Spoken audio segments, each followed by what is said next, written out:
A tired animal control officer brings a rescued shepherd home expecting loss. But one impossible, heartbreaking act in her kitchen turns a private sorrow into a viral storm.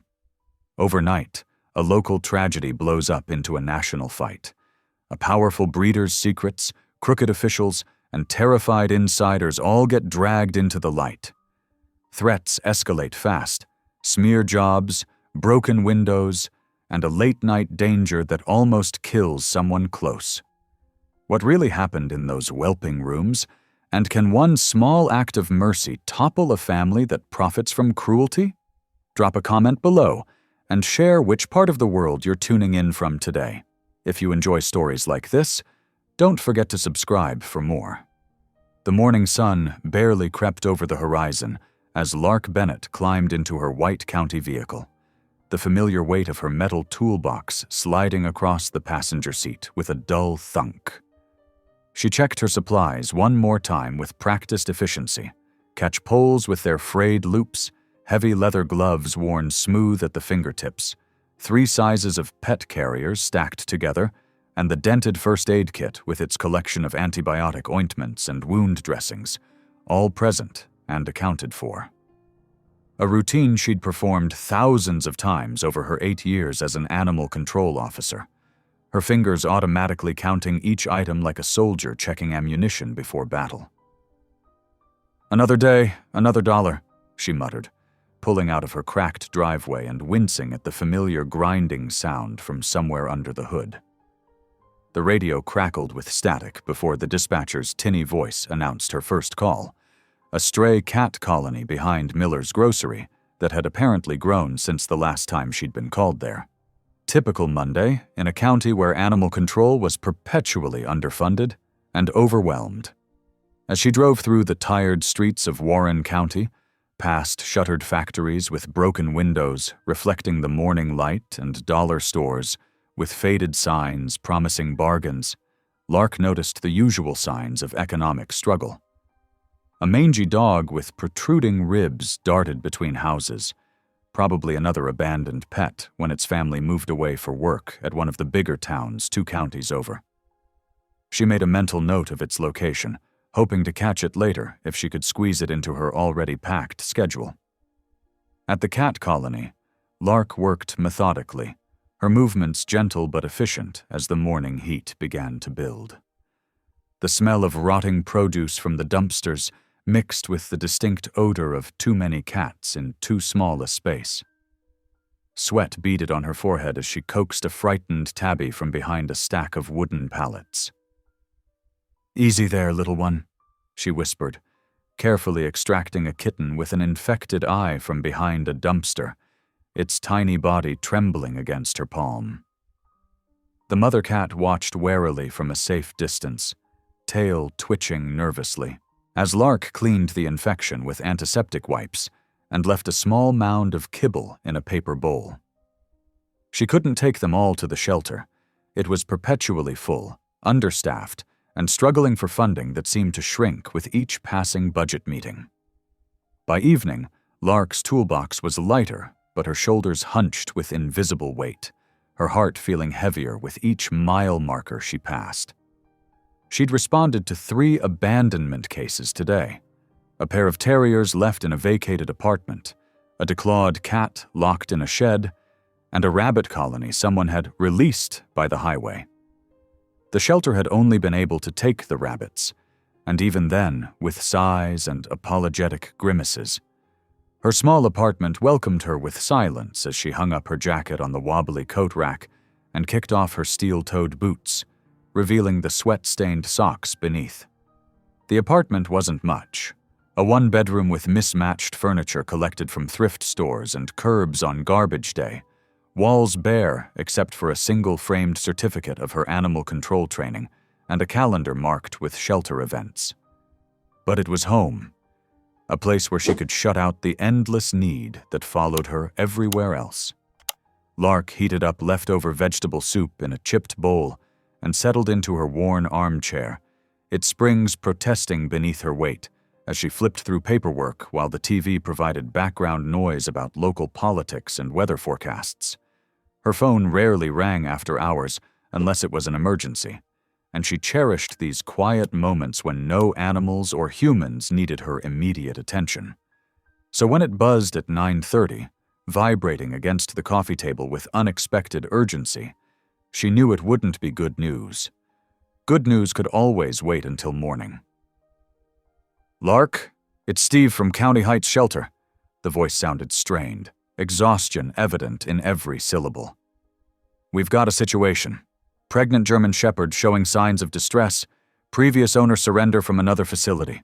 She's scheduled for tomorrow morning's—" He didn't finish the sentence. He didn't need to.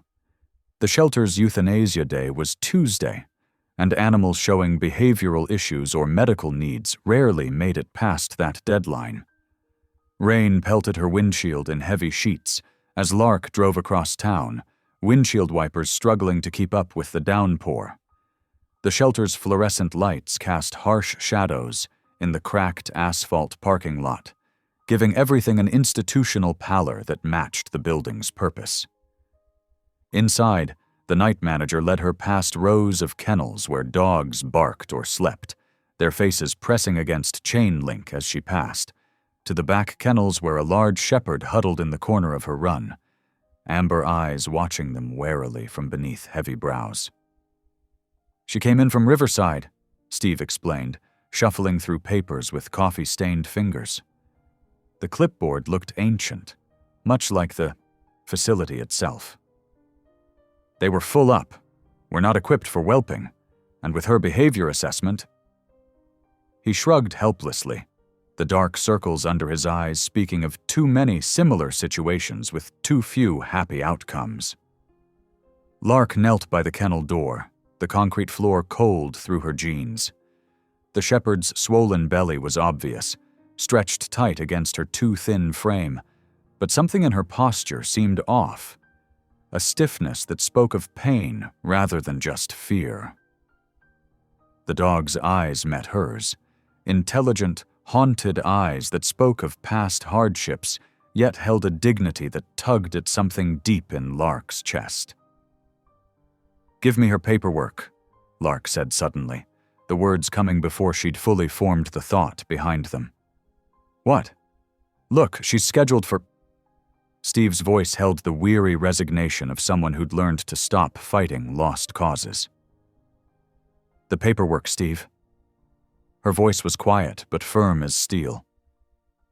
"I'm taking her." The words hung in the air between them, a commitment made that would change more than Lark realized.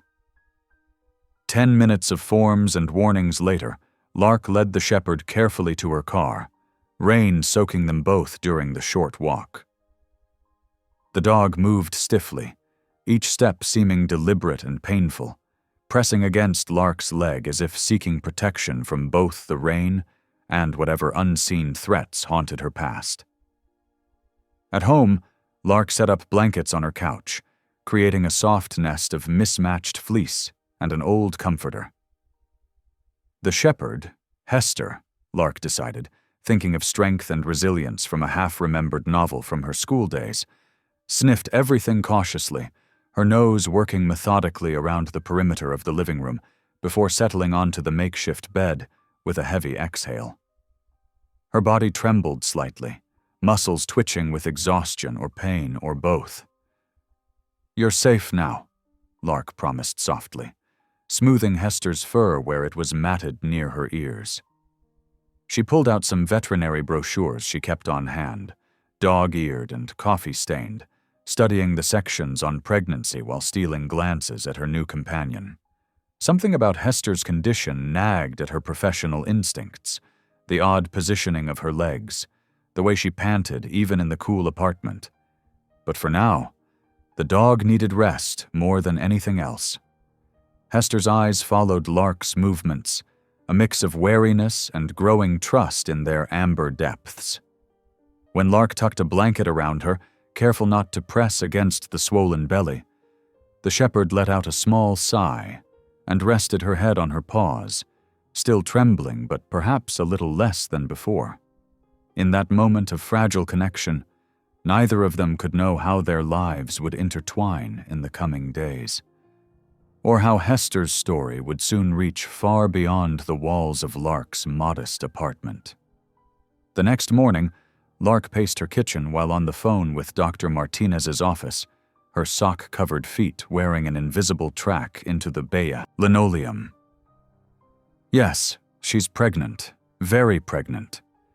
But something seems off about how she's carrying. She watched Hester laying on the couch, the shepherd's mottled tan and black sides heaving with shallow, labored breaths. The dog's intelligent amber eyes followed her movements, a quiet desperation evident in their depths. "We can see her Thursday morning," the receptionist offered, her voice crisp and professional over the line. "Thursday?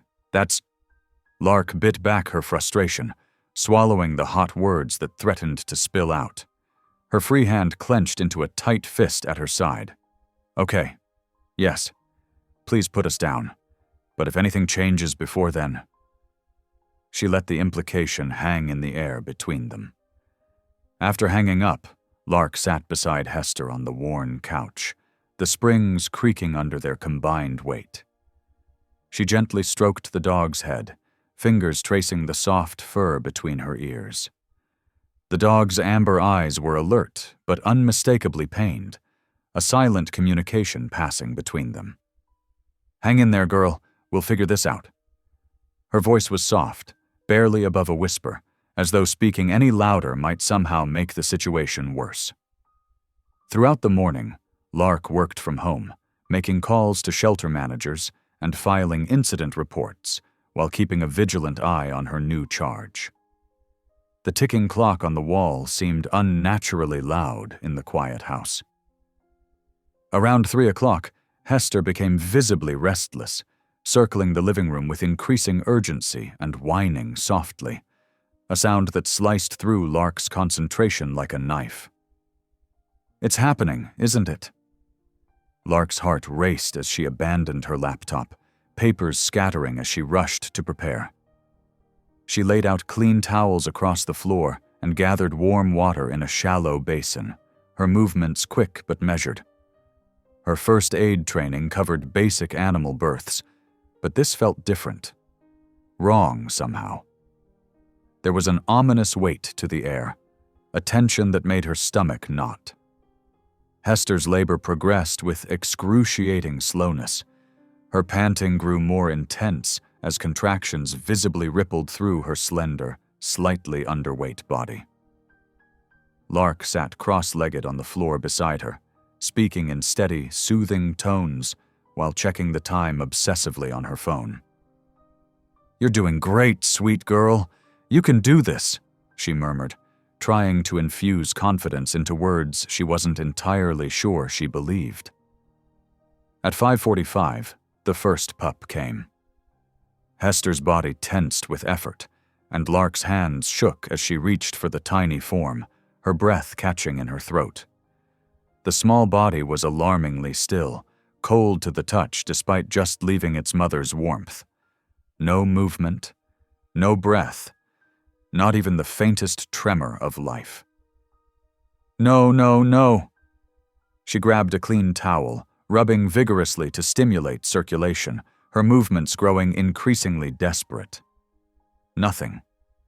The pup remained limp and lifeless in her hands, its perfect little face never to animate, with breath. Lark's throat constricted painfully. The second pup arrived 20 minutes later, 20 minutes of hopeful, agonizing waiting. Lark's movements were more frantic now, her voice cracking as she tried to warm the equally cold, still body between her palms.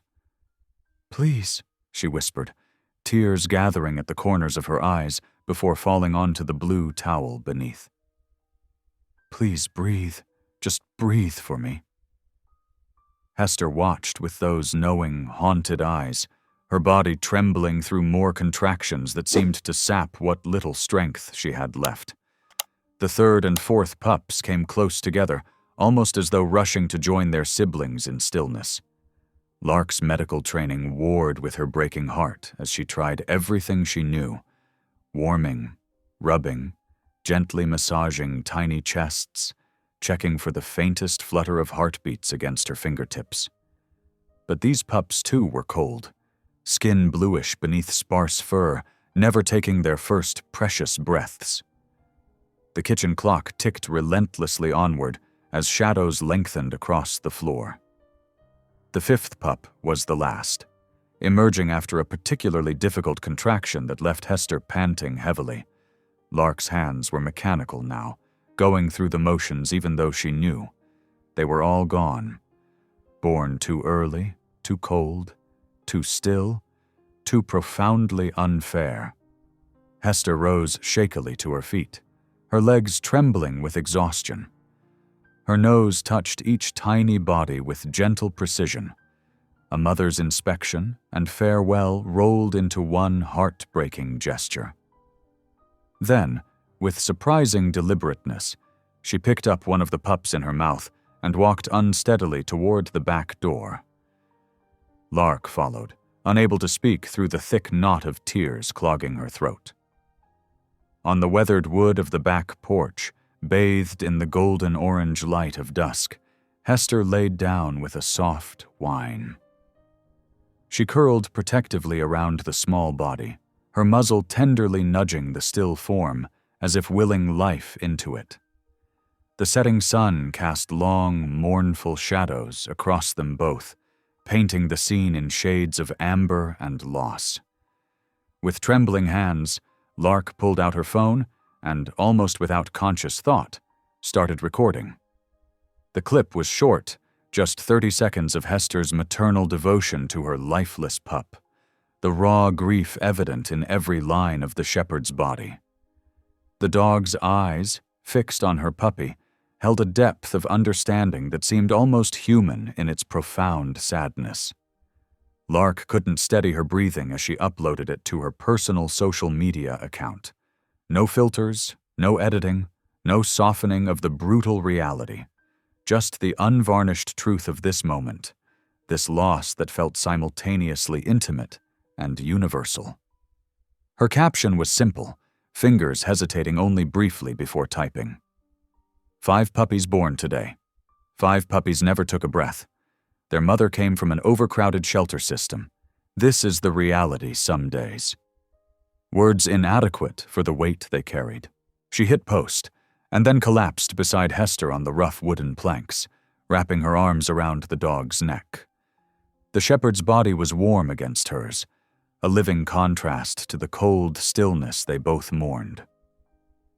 Together they sat in silence as night fell around them, stars appearing one by one in the darkening sky, indifferent witnesses to the small tragedy below.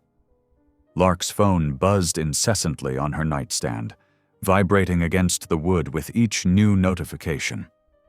She'd barely slept, spending most of the night with Hester and the one surviving pup that had shown the faintest signs of life after hours of warming, rubbing its tiny body with towels and holding it close to share body heat.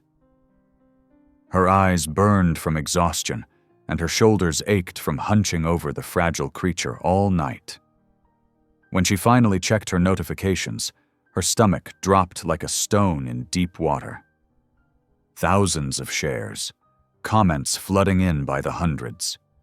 Her simple 30-second video, just a raw, unedited clip showing the reality of what happened, had exploded overnight, spreading across social media platforms like wildfire in drought conditions. What kind of animal control officer lets puppies die? The anonymous comment sat at the top of her feed, gathering angry reactions and spawning vicious threads of debate. Lark's hands shook as she scrolled through more responses, the phone nearly slipping from her trembling fingers. Some called for her firing. Others demanded investigations. A few offered sympathy. Her phone rang with a shrill tone that made her flinch. The shelter director, Marcus. His voice came through tight and clipped. "This is causing serious problems, Bennett. We're getting hammered with calls about our euthanasia policies. The lines are jammed." "I just posted what happened," Lark said quietly, pinching the bridge of her nose. "Nothing more. Just the truth." Well, the truth is dividing the whole community. Half are calling us murderers, half are defending our protocols. The county commissioner's office is asking questions, and I've got reporters camped outside my office door. More messages poured in, while she tried to eat a hasty breakfast of cold toast. Local rescue groups demanded answers with increasingly frantic language. Community members took sides in heated online battles. Some blamed the shelter system with its chronic underfunding. Others accused Lark of professional incompetence or negligence. The county commissioner's office released a terse statement about reviewing standard procedures while maintaining the highest quality of animal care, while carefully avoiding any actual commitment or accepting responsibility. By early afternoon, Lark couldn't wait any longer. The surviving pup's breathing had grown more labored, each tiny intake of breath a visible struggle that made its delicate rib cage heave. She gathered the tiny bundle wrapped in a flannel shirt and coaxed Hester into her truck, driving them to Dr. Kate's clinic across town, weaving through traffic with one eye constantly checking the rearview mirror at the dog and pup in the back seat. The veterinarian's face was grave as she examined the pup under bright examination lights, her experienced fingers gently probing the tiny body. Severe hypothermia even now, but there's something else.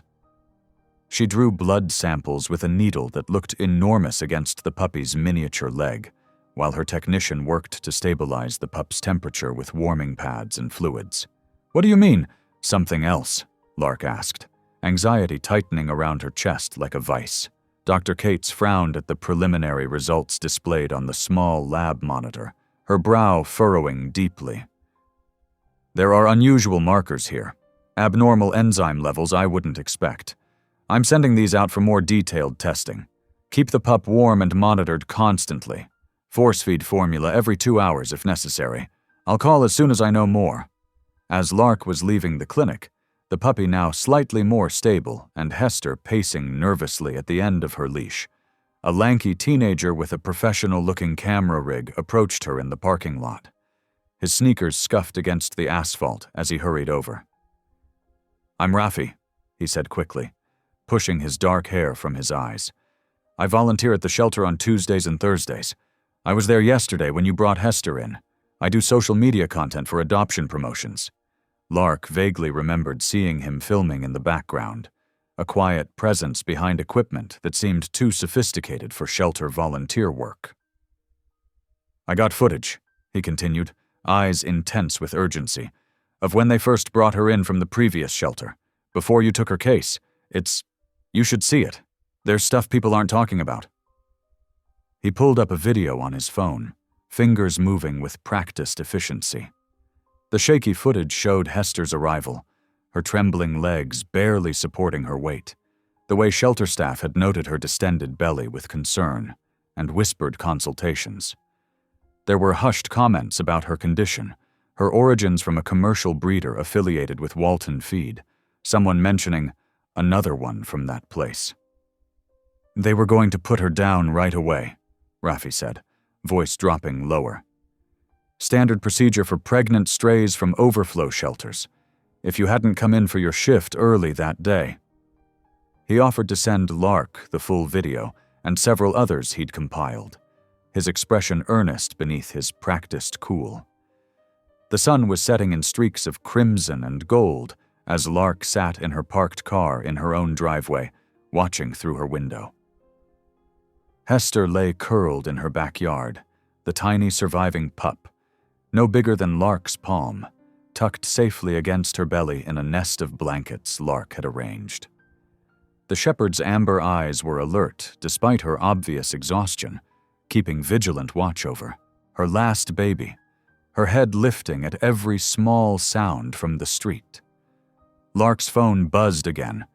More notifications, more divided opinions, more questions demanding answers from someone, anyone. But for now, she just watched mother and pup together, their silhouettes peaceful against the darkening sky, a small island of fragile calm in the growing storm of controversy. Lark's cell phone rang just as she was finishing her morning coffee. The rich aroma still lingered in the kitchen, a small comfort before the day began. Dr. Cates's number flashed on the screen, causing her heart to skip a beat. She'd been waiting for this call. "I've got the detailed lab results," the vet said without preamble, her voice tense with urgency. "There are traces of tallow, a cheap animal fat additive, in alarming concentrations, and something else, chemical markers consistent with industrial processing contamination. The readings are far beyond acceptable limits."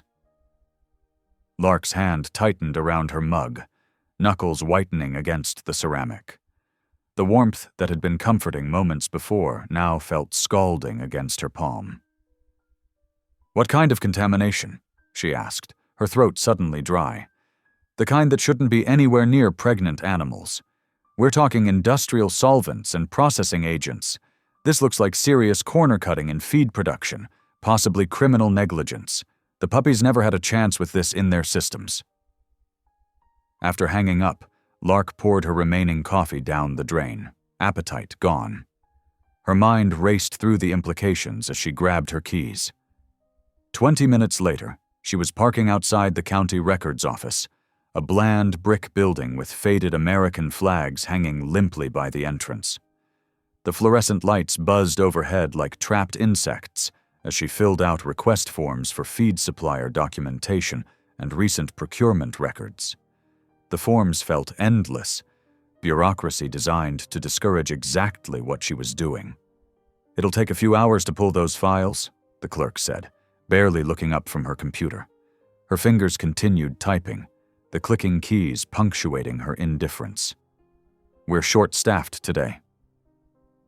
"I'll wait," Lark replied, settling into an uncomfortable plastic chair with her laptop. She positioned herself where she could see the clerk's desk, making it clear she wasn't leaving until she got what she came for.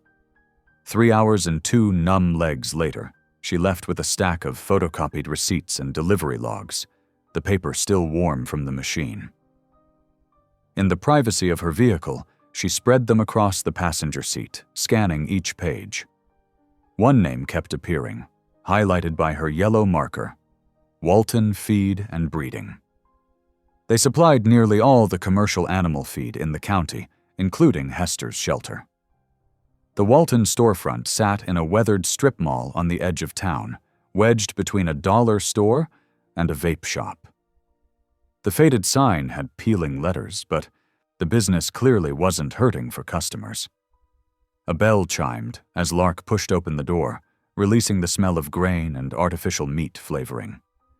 She kept her expression neutral, browsing the aisles of pet supplies while casually asking the young clerk about their feed products. "Oh yeah, we supply most of the kennels and shelters around here," he said proudly, adjusting his company-branded cap. "Best prices in the state. Been the family business for 3 generations now." "What about your quality control process?" Lark asked, examining a bag of puppy chow, turning it over to study the ingredient list. "Any recent changes in suppliers or ingredients? I've heard some talk." The clerk's smile tightened slightly, not reaching his eyes. His fingers drummed nervously against the counter. "You'd have to talk to management about that. They handle all the technical stuff. I just stock shelves and run the register." Back home, Lark logged onto social media, immediately regretting the decision. Her feed had exploded with a surge of new comments defending Walton. "Local business under attack by attention-seeking officer," one post declared, with vicious certainty. "These animal rights extremists will destroy our economy. My daddy bought feed from Old Man Walton and we never had problems." The coordinated nature of the attacks felt deliberate, orchestrated. Her phone rang again as she was taking screenshots of the worst offenders. This time it was Bram Calder, the ex-firefighter who ran the repair shop down the street. He'd fixed her van's transmission last month when she couldn't afford the dealership prices, and they'd developed a friendly rapport over cups of coffee while waiting for parts. "Saw all the drama online," he said, his deep voice concerned but steady. "You doing okay?" Things are getting pretty heated in those comment sections. Just trying to figure out what really happened to those puppies, Lark said, suddenly tired. She sank deeper into her couch, feeling the weight of the day pressing down. Didn't expect to become public enemy #1 for asking questions. Listen, I still have contacts in emergency services from my firefighting days. Could help you look into things quietly. Some of those guys owe me favors. He paused before adding, and he hesitated, his voice softening. If you're worried about safety, I'm right around the corner. 4 minutes door to door. I timed it once. Lark felt warmth spread through her chest at his offer, a different kind than the anger that had been fueling her all day. Bram had always been kind, with a quiet strength she admired, never pushy, but reliably present. Thanks. I might take you up on that. Both the contacts and the proximity. My door's always open, he said softly. For van repairs or anything else you need. That's what neighbors are for, right? She caught herself smiling as they said goodbye, the first genuine smile in days. The stack of receipts waited on her kitchen, table like a mountain to climb, but knowing she had an ally made the task ahead feel less daunting. She pulled the papers closer, ready to start connecting the dots that would lead to the truth.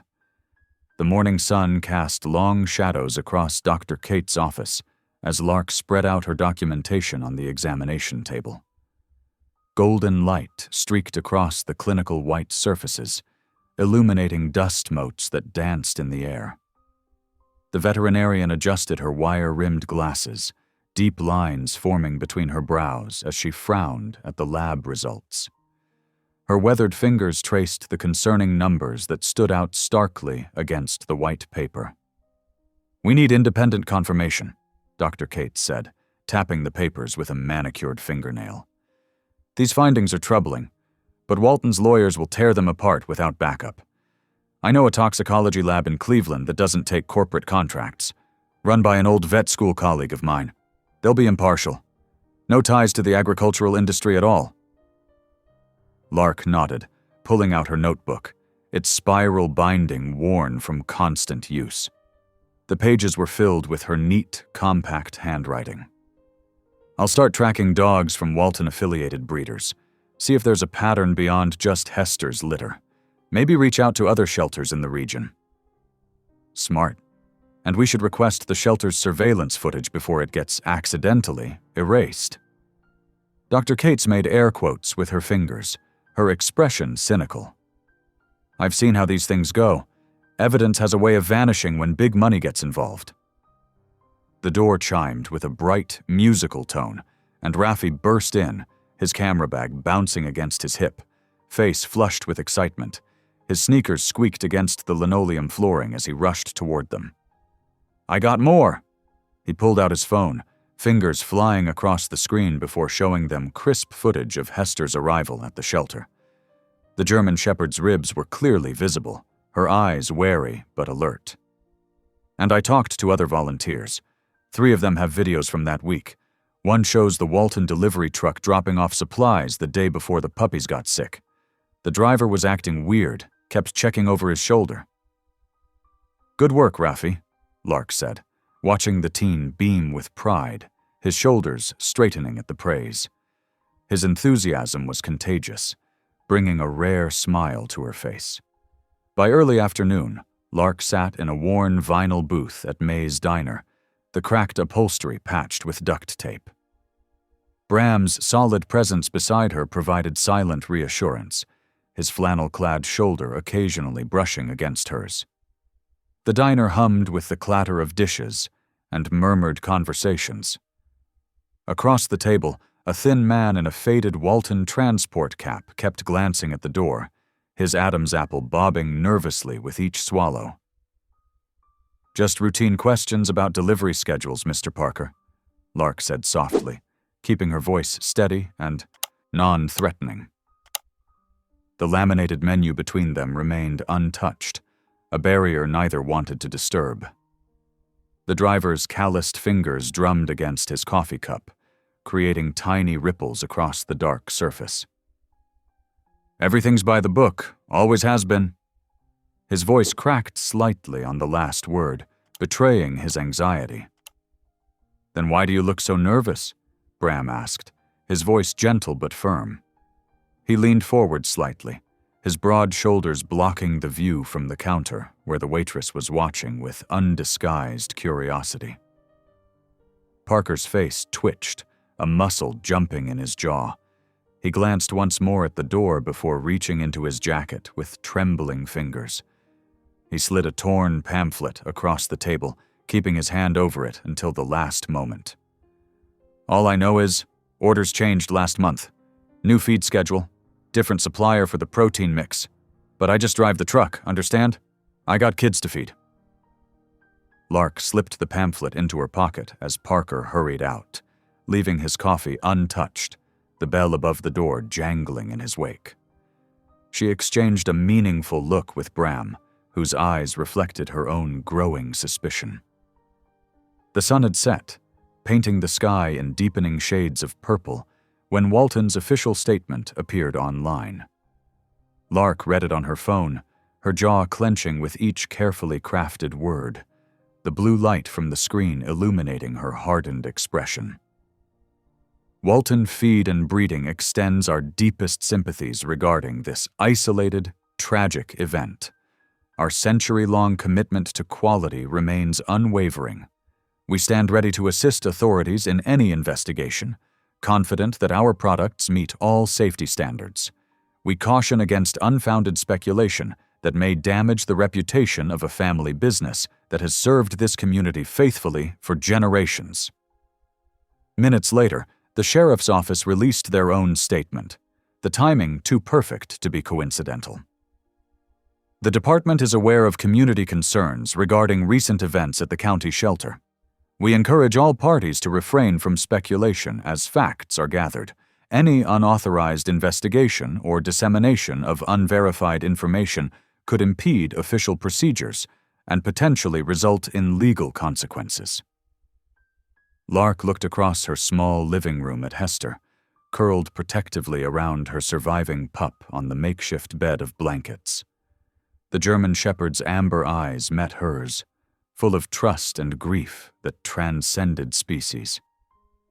In the dim lamplight, the dog's ribs still showed through her recovering coat, a testament to past neglect and present determination. The truth was in there somewhere, hidden in changed orders and nervous drivers and carefully worded statements that said everything and nothing. She just had to keep digging, no matter who tried to bury it.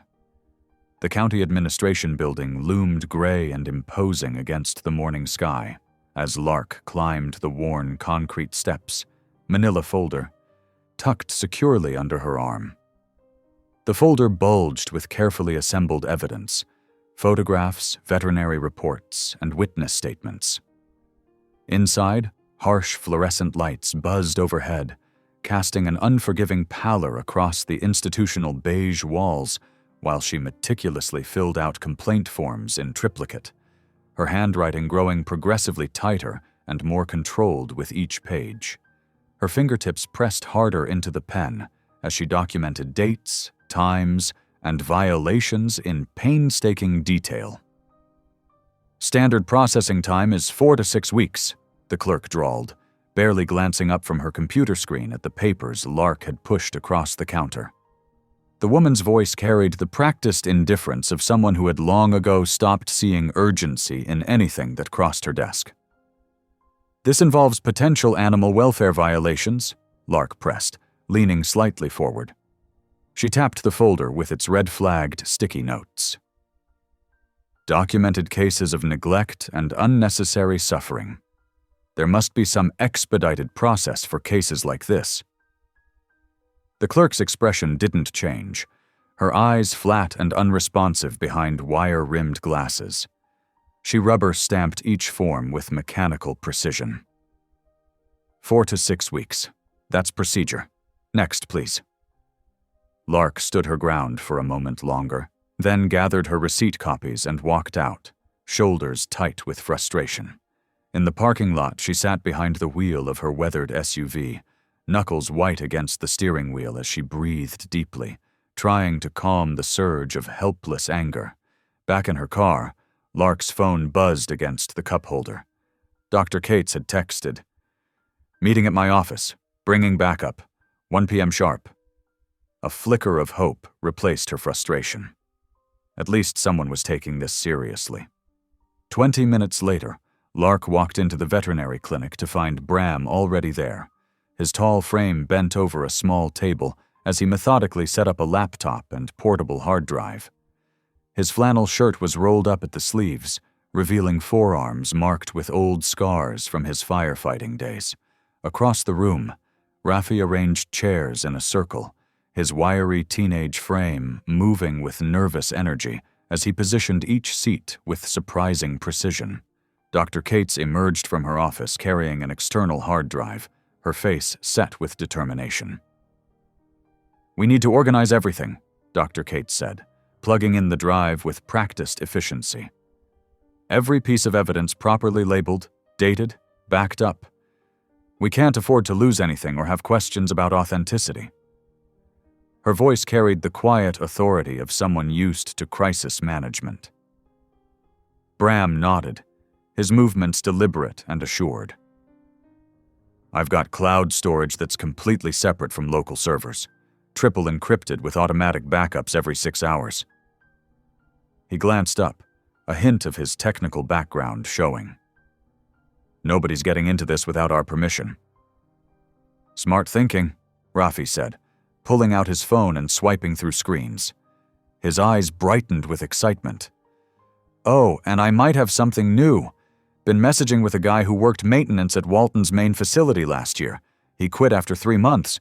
Wouldn't say why until now." They all leaned in closer as Raffi showed them the chat log, screens of text messages that scrolled under his thumb. The former employee described the whelping rooms in detail. "They kept them cold at night on purpose. Said it was for coat quality or something.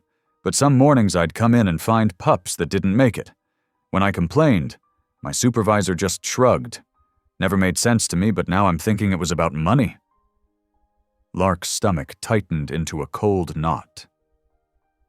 "This wasn't just negligence," she murmured, the realization washing over her. "It was a system, a deliberate practice." She felt the blood drain from her face as connections formed between scattered pieces of evidence.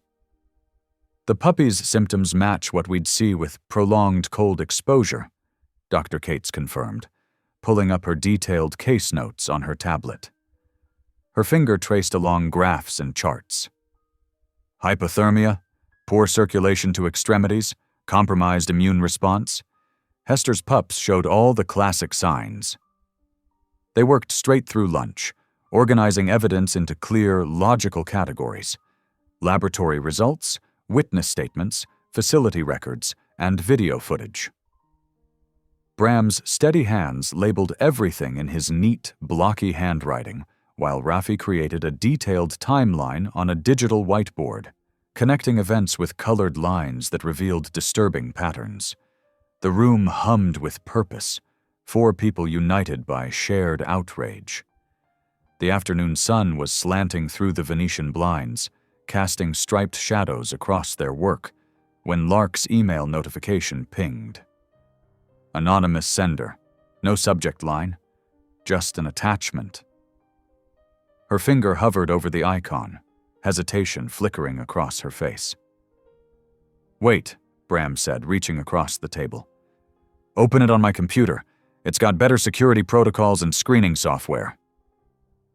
His eyes met hers with quiet concern.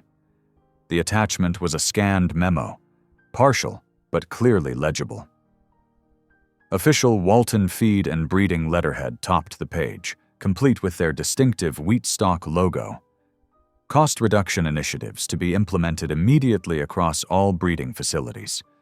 Night temperature adjustments projected to decrease utility expenses by 22% while maintaining acceptable survival rates within profit parameters. Staff instructions attached regarding disposal protocols? Lark's hands shook visibly as she read and reread the damning words. They knew exactly what they were doing, she whispered, her voice barely audible. They actually calculated the risk of deaths against the savings. They put a price on those puppies' lives. This is significant, Dr. Cates said quietly, her professional demeanor momentarily cracking to reveal raw anger. But we need more concrete connections, more evidence that links these policies directly to what happened to Hester's litter. But this is definitely a start. That night, Lark tossed restlessly in bed, her mind racing through connections and consequences, building and dismantling strategies. The faces of Walton executives floated before her closed eyes, alongside images of Hester's dead puppies. At 2 a.m, Hester's low, throaty whine cut through the darkness. Alert instantly, Lark padded down the hallway to find the shepherd standing rigid by the back door, ears forward, posture tense and protective. "I know what you're feeling, girl," Lark whispered, kneeling beside the shepherd and running her hand along the dog's bony spine. She could feel each vertebra beneath her fingers, testament to Hester's ordeal. "They thought nobody would fight for you. They were wrong. We'll make it right. I promise you that."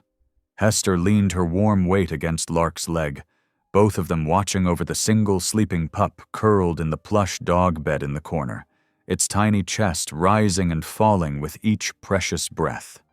In the blue-black darkness of pre-dawn, Lark's determination hardened into something unshakable, a core of resolve that would carry her forward no matter what obstacles Walton threw in her path. The early morning sun hadn't yet burned through the fog when Lark met Dr. Cates in the clinic parking lot. They carefully packed the samples into a specialized cooler, each vial and container sealed with tamper-evident tape. "Everything's labeled and logged," Dr. Cates said, checking her documentation sheet. "The lab will verify the seals when they receive them." Lark nodded, signing the chain of custody form. "How long for results?" 3 days. They're prioritizing it." By mid-morning, Bram was clearing space in his garage's office, pushing aside repair manuals and installing a new lock on the filing cabinet. The familiar smell of motor oil and metal hung in the air. "No cameras here," he said, gesturing around. "And I own the building outright. Nobody can pressure me about the space." Lark's phone buzzed, the lab confirming receipt of the samples. She let out a breath she hadn't realized she'd been holding. The local radio station called just after lunch. "This is Dave Morton from WKRL, the reporter said. "We've been following your story. Would you comment on the puppy deaths?" "I can only speak to what we've documented," Lark replied carefully. "The evidence is being independently verified." Back at Bram's garage, they were reviewing security footage when a sheriff's cruiser pulled up. 2 deputies stepped out, their boots crunching on the gravel. "Ms. Bennett?" The older deputy's voice was professionally neutral. "Just a friendly visit. The department hopes everyone stays calm while this situation develops." Lark met his gaze steadily. "I appreciate your concern, but documented animal deaths deserve investigation, not calm." The deputies exchanged glances. "We're just passing along the message," the younger one said before they departed. The afternoon brought more pressure. A courier delivered a thick envelope, legal letterhead, threatening language about defamation and baseless accusations harmful to Walton's reputation. Bram read it over her shoulder, his presence solid and reassuring. "Trying to scare you off," he said quietly. "Not going to work," Lark replied, filing the letter with their growing evidence. The lab results arrived shortly before midnight. Lark and Bram sat close together at his desk, reading through the findings. The harsh overhead light cast shadows across the papers. "There it is," Lark said, pointing to a highlighted section. "The same industrial compound from their feed contracts, and the contamination levels match." You were right all along, Bram said softly. His hand found hers on the desk, warm and steady. They sat in comfortable silence, shoulders touching, while the clock ticked toward morning and the weight of truth settled between them. The county office building loomed gray and imposing in the morning light. Lark's footsteps echoed through the marble-floored hallway as she made her way to the clerk's desk, manila folder clutched in her hands. I need to file a request for a public hearing, she said, sliding the paperwork across the counter. The clerk barely glanced at it. These take time to process. Could be weeks. The statute says 5 business days for review. We're understaffed. The clerk shrugged. Check back next month. Lark pressed her palms against the counter. I'll wait while you date stamp it. At least create an official record that I filed today. The afternoon found Lark at the Riverside Country Club, where the county's annual animal welfare fundraiser was in full swing. She hadn't been invited, but the event was technically open to the public. Well-dressed attendees milled around, sipping champagne and bidding on silent auction items. The irony, she muttered, watching Walton Feed and Breeding's logo displayed prominently on a banner. That's when she spotted Mara Walton by the refreshment table, looking uncomfortable in her tailored dress. Lark approached directly. Ms. Walton, I'm Lark Bennett. Mara's fingers tightened around her glass. Yes, I know who you are. Then you know about the contaminated feed samples we found. Lark kept her voice steady but loud enough to carry to nearby guests. Several heads turned. Mara's face paled. She glanced around quickly before mumbling an excuse and hurrying away. Hours later, Lark's phone buzzed with an unknown number. Need to talk about the feed. Not here to trick you. Mara. Lark immediately called Bram, and within 30 minutes, their small team had gathered in his garage office. Dr. Kate sat perched on a workbench while Raffi paced. It could be a trap, Bram said, his arms crossed. The Waltons aren't known for their honesty. Or she could have actual evidence, Raffi countered. Did you see how fast she ran when you mentioned contamination? Dr. Cates adjusted her glasses. If we record everything and meet in public, what's the risk? Lark read the text again. She's the company's heir. If anyone knows what's really happening. That's exactly why we can't trust her, Bram insisted. His voice softened. I've seen what desperate companies do when millions are at stake. Just be careful. Lark typed out a response. Tomorrow, 10 a.m., Cornerstone Coffee downtown. Public place, recorded conversation. The reply came quickly. Agreed. I don't like it, Bram said, reading over her shoulder. The Waltons have built their empire on keeping secrets. Why would their daughter help expose them? Sometimes conscience wins, Lark replied. She looked around at her team. The vet who'd worked overtime running tests, the teenager who'd risked his job to share footage, the ex-firefighter who'd opened his space to their cause. Sometimes people surprise you.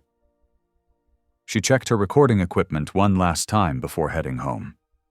Tomorrow would reveal whether Mara Walton was one of those surprises.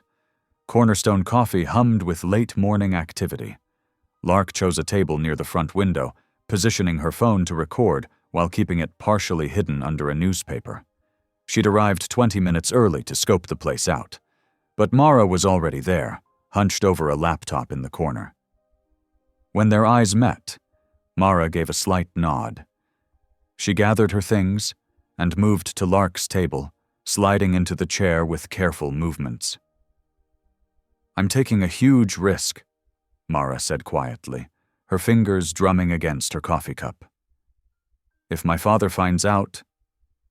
I understand, Lark replied. Everything stays anonymous unless you say otherwise.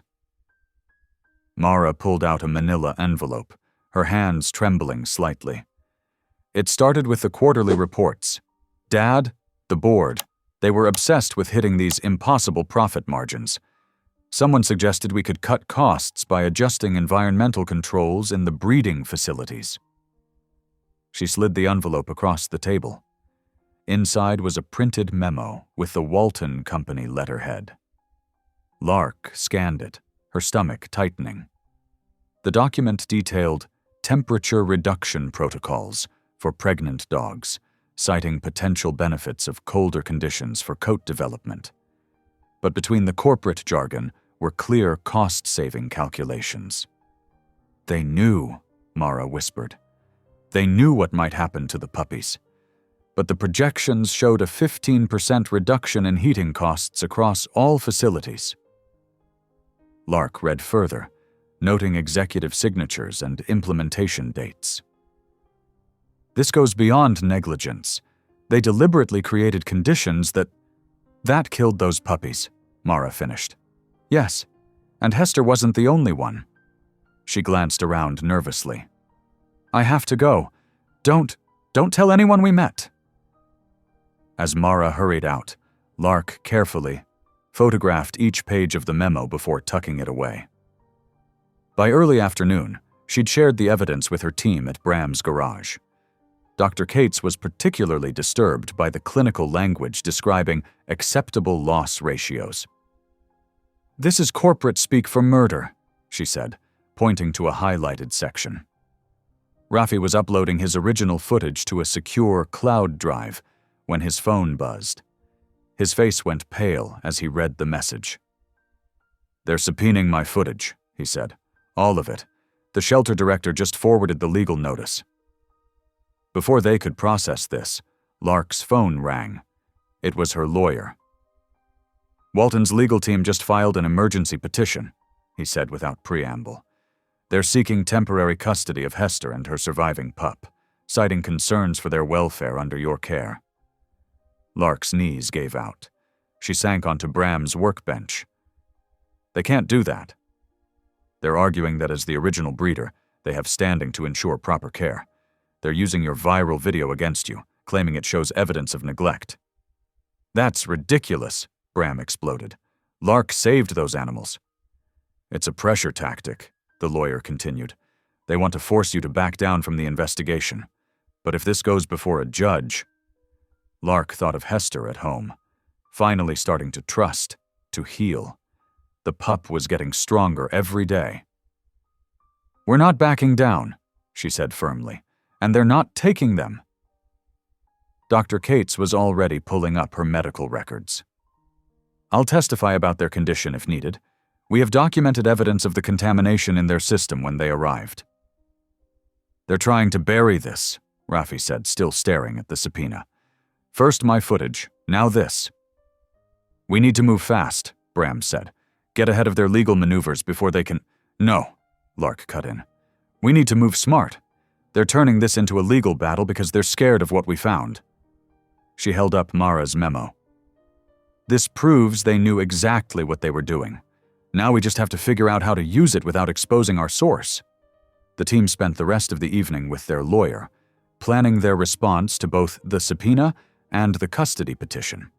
As the sun set, the gravity of their situation became clear. They weren't just fighting for justice anymore. They were fighting to protect Hester and her pup from the very people who had caused their trauma in the first place. Lark's hands shook as she poured coffee into her travel mug at dawn. Hester watched from her bed in the corner, the tiny surviving pup nestled against her. The morning light caught the German shepherd's amber eyes, filled with a trust that made Lark's chest ache. We're not letting them take you, she whispered. I promise. Her phone buzzed, a text from Dr. Cates with a name, Marcus Chen, a local attorney known for taking on corporate cases pro bono. Within an hour, Lark sat in his modest office, downtown, surrounded by towering case files and rescue dog photos. My sister runs a shelter in Ohio, Marcus said, adjusting his wire-rimmed glasses. What Walton's doing, it's not just wrong, it's criminal. He spread out their evidence across his desk. We need to move fast. I'll file counter-motions today, but we should get this to bigger organizations. By mid-morning, They had contacted 3 national animal welfare groups. Rafi set up an online petition that gathered thousands of signatures within hours. Dr. Cates compiled her medical documentation into airtight testimony. The first blow came just after lunch. Walton's PR team released a statement calling the viral video a carefully orchestrated publicity stunt. They claimed Lark had manipulated the temperature and timing to create dramatic footage. "They're saying I deliberately hurt puppies for social media attention," Lark said numbly, reading the statement on her phone. Bram's garage had become their war room, with evidence boards and laptops covering every surface. "Nobody who knows you would believe that," Bram said firmly, but the accusation spread quickly through local Facebook groups and news comments. Then came worse news. The sheriff's office filed an emergency petition to seize Hester and her pup, pending investigation of potential animal welfare violations. "This is retaliation," Marcus said over speakerphone. "They're using their influence with local officials. We can fight it, but they might move to execute the order tonight." Lark felt sick. "They can't just take them." "We'll post people at your apartment," Bram said. "They're not getting through us." As evening fell, supporters gathered. Dr. Cates, Rafi, several shelter volunteers, even some of Lark's neighbors. They brought food, coffee, and determination. Bram installed extra locks on Lark's door while others set up a rotation schedule. The phone call came at 9:30. A distorted voice. "Back off, or things get ugly. We know where you live." Bram immediately moved furniture against the door and windows. "You're not staying here alone tonight," he said, his voice tight with worry. He called a police friend who agreed to park nearby, off-duty. Lark sat on the floor next to Hester, one hand buried in the dog's fur. The pup was sleeping, tiny chest rising and falling. Outside, she could hear Bram coordinating with their supporters, setting up a protective barrier between her apartment and anyone who might try to force their way in. "I won't let them hurt you again," she whispered to Hester.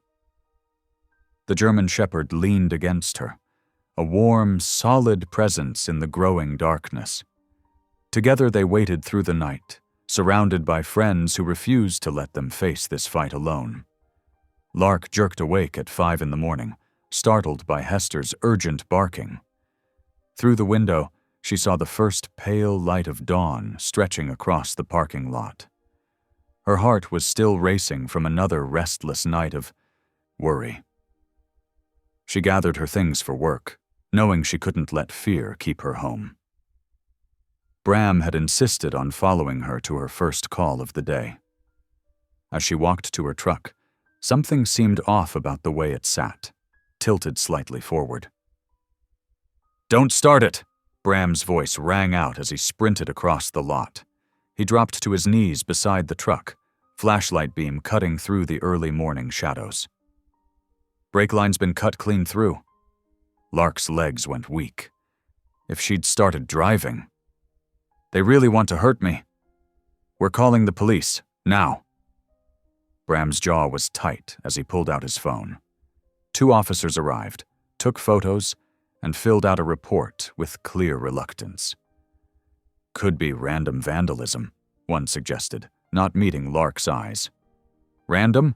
Bram's voice was sharp. "After everything else?" By mid-morning, national animal rights organizations had picked up the story. Justice for Hester trended on Twitter. Calls flooded the sheriff's office demanding action on both the brake tampering and the original investigation. "The pressure's building," Rafi said, showing Lark his laptop screen full of supportive messages. They were gathered in Dr. Cates' clinic, their new temporary headquarters since Bram's garage no longer felt secure. Then came the blow they hadn't expected. The truck driver who'd slipped them information about Walton's feed schedule called a press conference. His hands shook as he read from a prepared statement. "I was mistaken about what I saw and heard at Walton Feed and Breeding. Their operations are completely legitimate. My previous statements were made under emotional distress. Lark watched the live stream with growing despair. Their key witness gone. They got to him, Dr. Cates said quietly. Probably threatened his job, maybe worse. The team's energy deflated. Even Marcus Chen, their attorney, admitted this would hurt their case. They spent the afternoon regrouping, trying to salvage what evidence remained. As evening settled in, Lark's phone buzzed with an unknown number. She almost ignored it, but something made her answer. "Ms. Bennett?" The woman's voice was barely above a whisper. "I'm a nurse at Walton's breeding facility. I've been following what's happening. I have something you need to see." 30 minutes later, Lark met the nurse, Sarah, in the back corner of a quiet diner. Sarah's hands trembled as she slid a folder across the table. "It's the facility's bonus structure," she explained. "They tie our extra pay to lower mortality numbers, but not by keeping more animals alive, by not reporting deaths. Those puppies that didn't make it, they wouldn't have been counted." Lark opened the folder. Inside were detailed payroll records showing exactly what Sarah described: systematic financial incentives to hide animal deaths. "This is exactly what we needed," Lark breathed. She looked up at Sarah. "Why are you helping us?" "Because I can't sleep at night anymore," Sarah said simply. "And neither can a lot of others who work there." When Lark brought the documents back to their team, the energy in the room shifted. Dr. Cates began analyzing the mortality patterns. Marcus started drafting new legal motions. Even Rafi's usual nervous energy turned focused and determined. "They tried to run you off the road today," Bram said quietly to Lark as the others worked. "But we're still here, and now we have proof of what they've been doing." Lark nodded, feeling hope kindle again. She thought of Hester and her surviving pup, safe at home with trusted volunteers watching over them. The truth was finally coming to light, one piece at a time. Dawn broke over a restless morning as Lark paced her living room, phone pressed to her ear. "Yes. Channel 8 News, Thursday at 2 o'clock. The steps of the county courthouse." She jotted another note on her already crowded legal pad. Hester watched from her bed in the corner, the surviving pup nestled against her. Dr. Cates arrived early, carrying a thick manila envelope. "Got the final lab confirmations," she announced, spreading papers across Lark's kitchen table. 3 independent laboratories all found the same industrial contaminants in the feed samples. And the tissue analysis. She paused, jaw tightening. "It matches perfectly." Lark nodded grimly. "Add it to the presentation folder. We need everything organized for Thursday." Her phone buzzed. "Rafi." "You've got to see this," he said breathlessly. "I've been going through all the shelter footage from the past 6 months. There's a pattern. Every time a Walton transport arrives, the night staff changes their reporting procedures." "Can you prove it?" "Better. I've got 5 former volunteers willing to testify about what they saw, and 3 of them took videos." Bram arrived mid-morning, bringing coffee and determination. He'd spent days gathering statements from local veterinarians who'd treated sick animals from Walton's facility. 7 signed affidavits, he reported, adding another folder to their growing evidence pile. They all documented similar symptoms.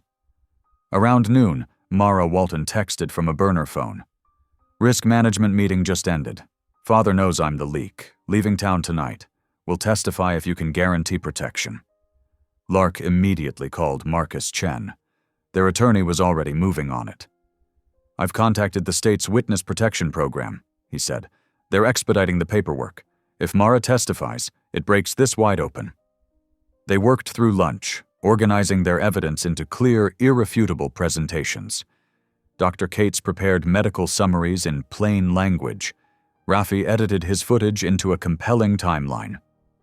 Bram coordinated with security teams about crowd control for Thursday. At 2 o'clock, the call they'd been dreading came. Walton's legal team had filed an emergency injunction to stop the press conference. Lark's hands shook as she listened to Marcus explain. They're claiming potential business harm and demanding a full evidence review before any public statements, he said. But here's the thing. Judge Harrison is handling the injunction hearing. Harrison? Lark's spirit lifted slightly. The county judge was known for his independence from local business interests. He scheduled the hearing for Thursday at 4 o'clock. After the press conference, Lark realized. Exactly. He's giving us our window. But we'll need to be absolutely precise with every statement. One mistake, and they'll bury us in lawsuits. The afternoon became a blur of preparation. National media began arriving in town. Animal rights groups announced rallies. The sheriff's office called about crowd control plans. Through it all, Lark's team worked methodically, checking and double-checking every detail. Look at this, Raffi said late in the afternoon, showing Lark his phone. The hashtag #JustWaltonPuppyScandal was trending nationwide. The whole world is watching now. Bram stepped close to Lark, his voice low. You know they're going to throw everything they have at stopping this? She nodded, thinking of her slashed brake lines, the threats, the pressure on witnesses. That's why we have to get it all out there. The truth is our only protection now. Marcus called again as evening approached. Walton's lawyers are trying to judge shop for the injunction. They've filed in 3 neighboring counties. I'm fighting them off, but stay alert. This next 48 hours is critical. Lark looked around her living room, now transformed into a command center. Evidence boxes, legal documents, and laptops covered every surface. Dr. Cates was still reviewing lab reports. Raffi was backing up video files to secure servers. Bram was coordinating with professional security teams for Thursday. The weight of what they were attempting hit her fully. They weren't just exposing one company's negligence anymore. They were challenging an entire system that prioritized profit over life. But as she watched Hester gently nosing her surviving pup, Lark knew they had no choice but to see it through. The morning sun cast long shadows across the courthouse lawn as Lark surveyed the growing crowd. News vans lined the street, their satellite dishes reaching skyward. Behind the hastily assembled podium, Dr. Cates carefully arranged their evidence folders, while Bram and his security team created a protective perimeter. CNN just arrived, Raffi whispered, adjusting his camera. And I count 3 other national networks. Lark nodded, her throat tight. The secure carrier at her feet held the surviving pup, now strong enough to yip softly.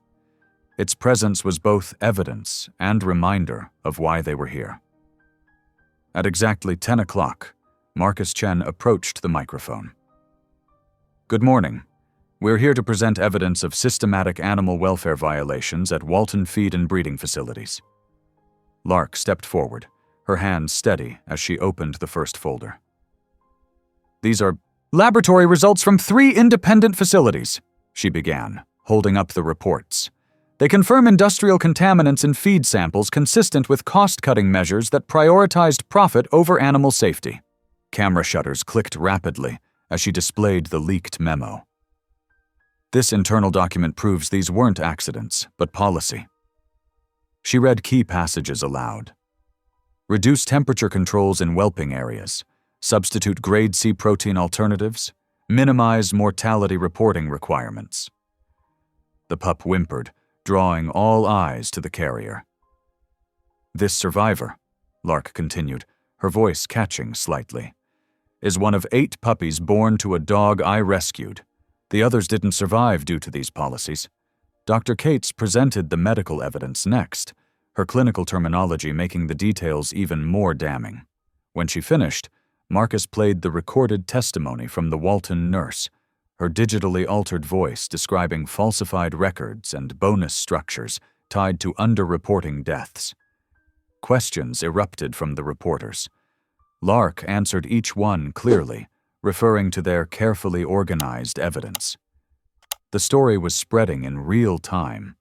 She could see journalists typing frantically on their phones, social media exploding with outrage. At noon, Walton Feed and Breeding held their counter-press conference at their corporate headquarters. On a monitor, Lark watched their hired investigator claim evidence tampering and question the chain of custody of their samples.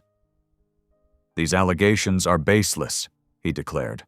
"This is a coordinated attack on a family business that has served this community for generations." But the public wasn't buying it. Online comments overwhelmingly supported Lark's evidence.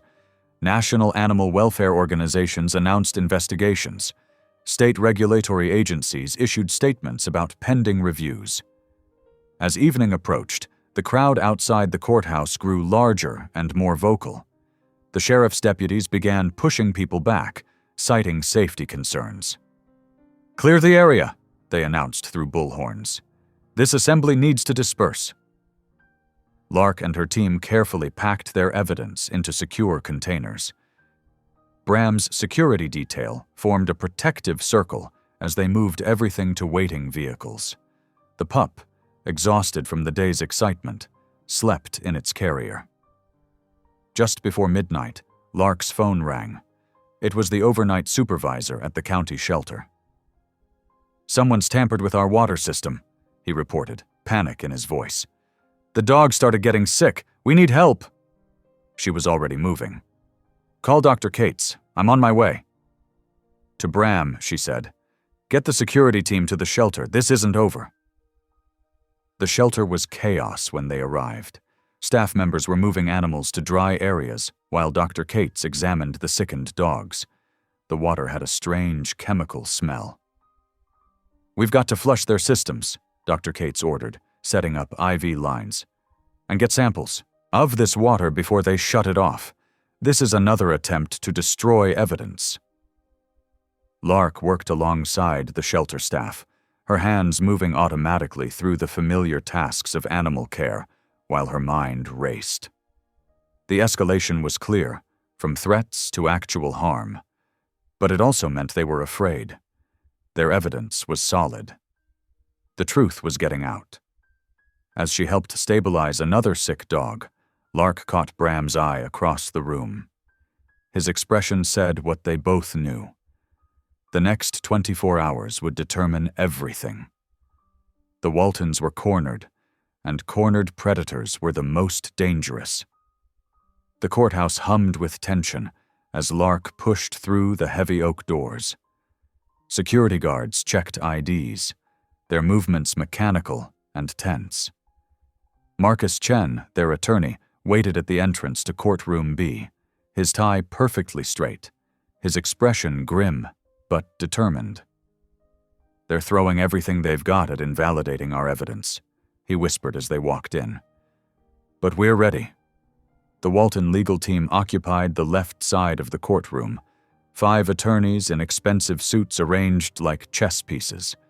Behind them sat Howard Walton himself, his silver hair perfectly coiffed, his eyes cold as he watched Lark's team enter. Judge Harrison called the court to order. The Waltons' lead attorney immediately attacked their evidence chain of custody. "Your Honor, these samples lack proper documentation. The testing facilities weren't properly certified for legal proceedings." Marcus rose smoothly. "Your Honor, we have complete documentation." He produced a thick binder.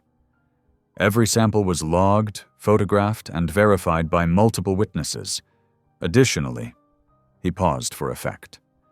"We have recorded testimony from Mara Walton herself regarding company practices." A murmur rippled through the courtroom. Howard Walton's face darkened. His attorney requested a brief recess, which the judge granted. In the marble hallway outside, Lark saw Howard Walton corner Mara near the water fountain. "You ungrateful little..." His voice was low but savage. "Everything I built, everything I gave you." "Step back, Mr. Walton." Bram's quiet voice carried authority as he moved between them. Howard's face contorted. "This thug assaulted me," he shouted, stumbling backward theatrically. "Security!"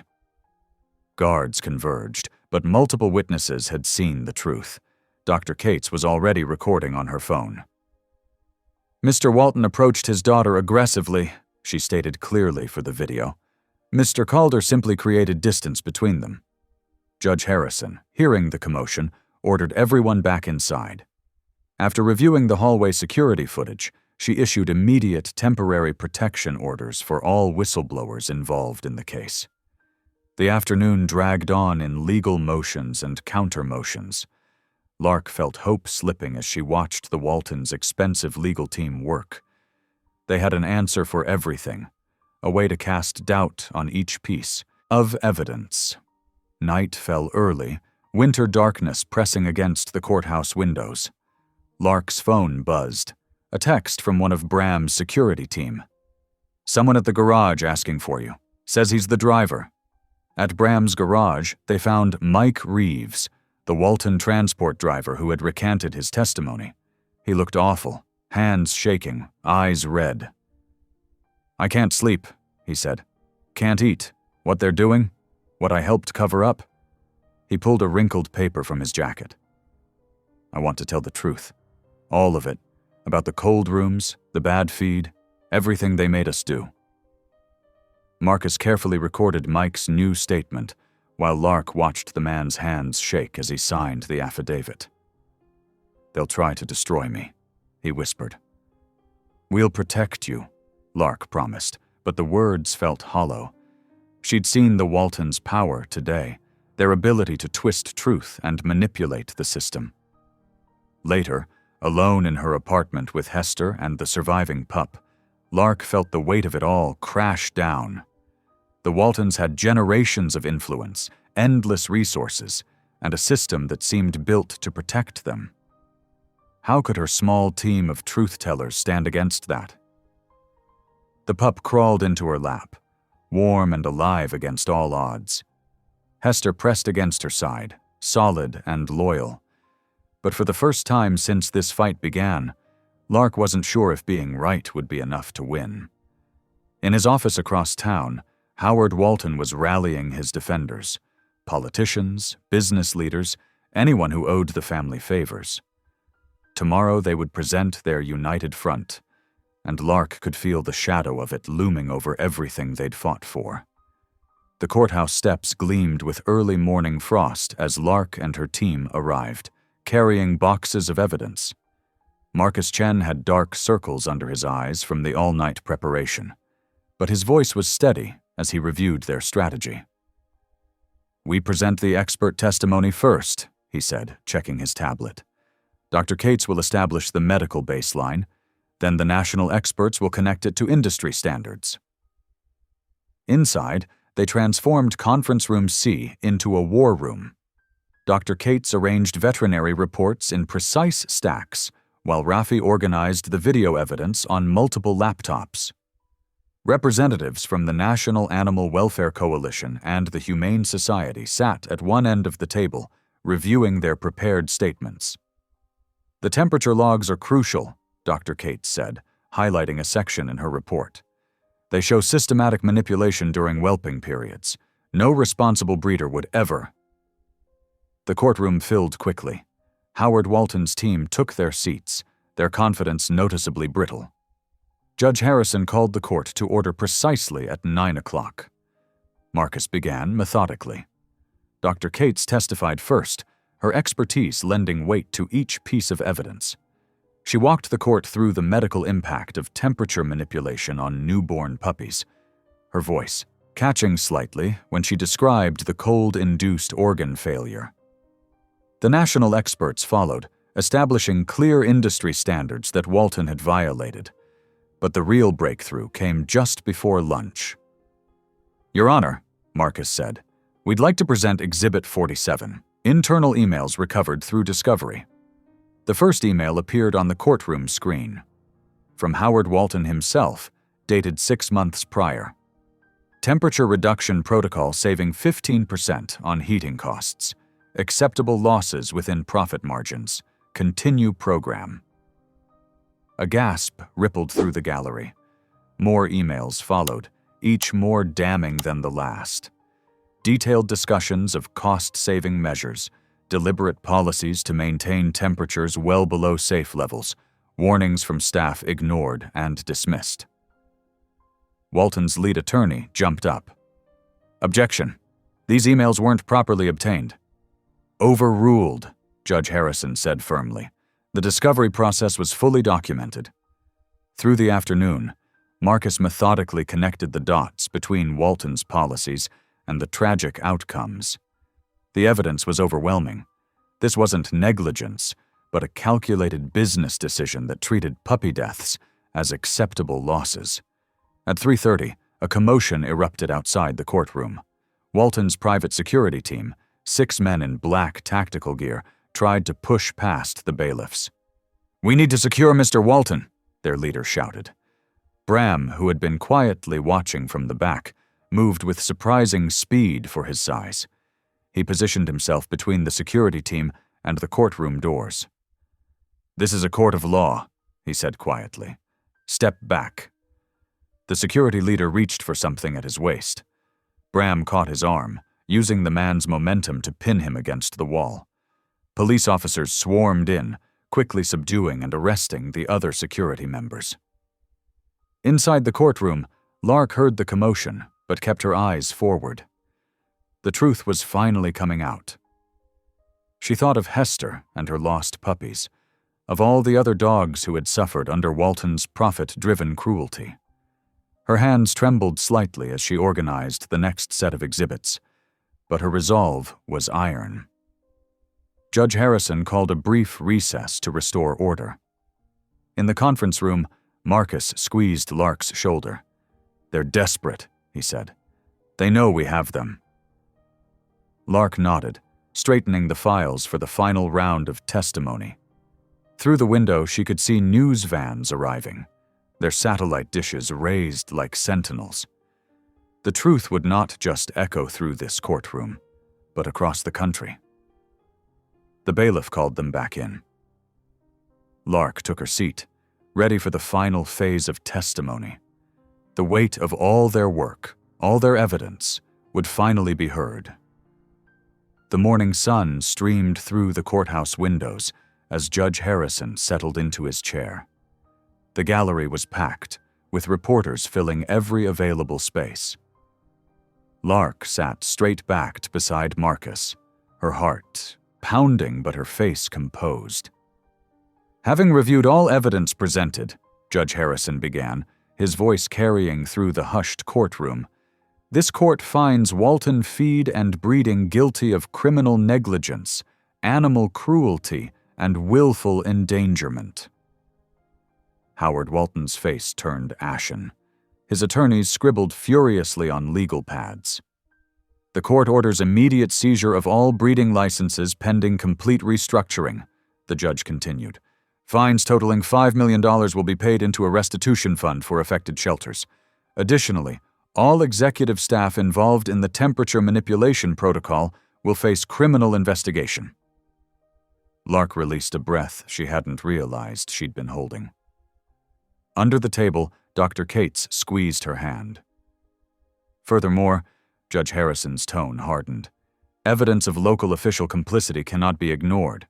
This court refers Commissioners Jenkins and Taylor, along with Deputy Director Roberts, for immediate ethics investigation." In the back of the courtroom, several county officials quietly slipped out. The afternoon proceedings focused on plea arrangements. Mara Walton took the stand, her voice steady as she detailed years of corporate malfeasance. Her testimony secured reduced sentences for 3 executives who agreed to cooperate with ongoing investigations. "The court mandates immediate reform of all breeding practices," Judge Harrison announced. "Independent monitors will oversee implementation of new temperature control systems, veterinary oversight, and humane housing standards." By late afternoon, the verdict had made national news. Outside the courthouse, animal welfare advocates celebrated while reporters clustered around Marcus and Dr. Cates. Lark slipped away from the crowd, walking to where Bram waited with Hester in his truck. The German shepherd's ears perked up at her approach. Behind them, in a secure carrier, the surviving pup wiggled with excitement. "Hey there, fighter," Lark whispered, opening the carrier. The pup launched himself into her arms, tail wagging furiously. He was healthy now, his coat glossy and his eyes bright. Hester nuzzled them both, her gentle presence a reminder of why this fight mattered. Bram stepped closer, his solid presence grounding her amid the swirling emotions. "You did it," he said softly. Lark shook her head.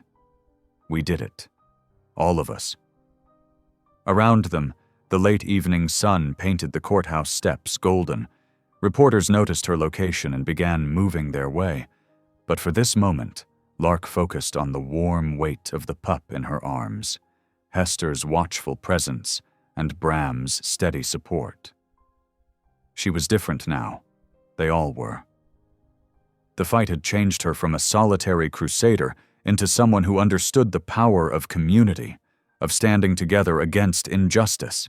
As camera flashes began popping around them, Lark held the squirming pup close, feeling not just personal victory, but the weight of moral justice finally served. The city itself felt transformed. Already other counties were launching investigations into their breeding facilities. The ripples of change would spread far beyond their small corner of the Rust Belt. But for now, in this moment, Lark simply stood with her chosen family, human and canine, and let herself feel the pure, sweet satisfaction of truth prevailing. Thank you for listening. Stories connect us in the most unexpected ways. If you felt that spark today, make sure you're subscribed. I share a new one daily, and the next might change your day.